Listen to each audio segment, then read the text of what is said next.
কোরআন world. আসসালামু আলাইকুম ওয়া রাহমাতুল্লাহি ওয়া বারাকাতুহু।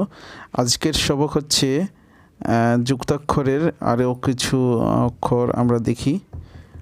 প্রথমে আমরা দেখতে পাচ্ছি যে যুক্তাক্ষর ছাড়াই, সেটা হচ্ছে দাল, ঠিক আছে। তারপরে আমরা দেখতে পাচ্ছি যে দাল, দাল, র, জা।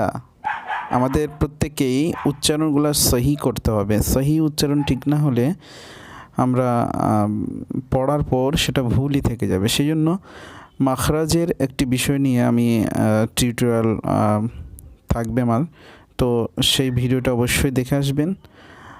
তো সেই মাখরাজের বিষয়ের ভিডিওটি দেখতে আমাদের চ্যানেলটি সাবস্ক্রাইব করে রাখবেন এবং এই প্রত্যেকটি পর্বগুলি আপনারা দেখতে থাকুন। ইনশাআল্লাহ অবশ্যই এটি এমন একটি পর্যায়ে পৌঁছাবে যাতে আপনাদের কোরআনকে সহিভাবে শিক্ষা হয়ে যাবে ইনশাআল্লাহ। তো প্রথম থেকে আমরা বললাম দাল, র, জা, জিম, দাল, খ, জাল, জিম, র, খ, জা, ইয়া, র, তা, জা, মিম, দাল, কাপ, দাল, ফা, র, মিম, জা, সিন, শিন। এই সিন এবং শিনের মধ্যে পার্থক্য হচ্ছে যে এটি আমরা মুখ থেকে সিস কাটার মতো উচ্চারণ করব, সিন। আর এই যে শিনটা রয়েছে, 3 নুক্তাওয়ালা শিন, 3টে ফোঁটাওয়ালা শিন, সেটি হচ্ছে মোটা করে উচ্চারণ করব, শিন। ওকে। সদ, দদ।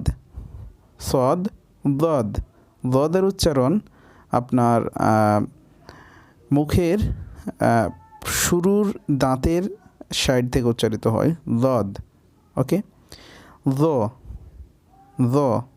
সরি, এটা হচ্ছে তো, তারপর এটা হচ্ছে দ। সিন, লাম, শিন, লাম, সদ, বা, তো, বা, দদ, আলিফ। তারপরে সিন, র, শিন, কফ, দদ, ইয়া,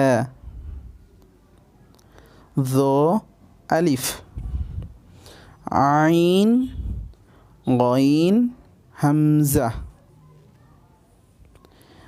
আইন, জা, গইন, র, সদ, আইন, দদ, গইন, বা, আইন, দাল, তা, গইন, দাল। এরপরে যেটা আছে সেটা হচ্ছে আমাদের রূপ বলতে হবে, যে এই যে আলিফ আছে, আলিফের ওপরে হামজা, তাহলে এটাকে আমাকে বলতে হবে হামজা আলিফ রূপে। তারপর ওয়াওয়ের উপর হামজা, তাহলে আমাকে এখানে বলতে হবে হামজা ওয়াও রূপে। তারপর ইয়ার উপরে হামজা, সেই জন্য আমাকে বলতে হবে হামজা ইয়া রূপে। ওকে। তো আজকে বন্ধুরা আজকে এই পর্যন্তই। পরবর্তী পর্বের জন্য অবশ্যই আমাদের চ্যানেলের সঙ্গে থাকুন। আসসালামু আলাইকুম ওয়া রাহমাতুল্লাহি ওয়া বারাকাতুহু।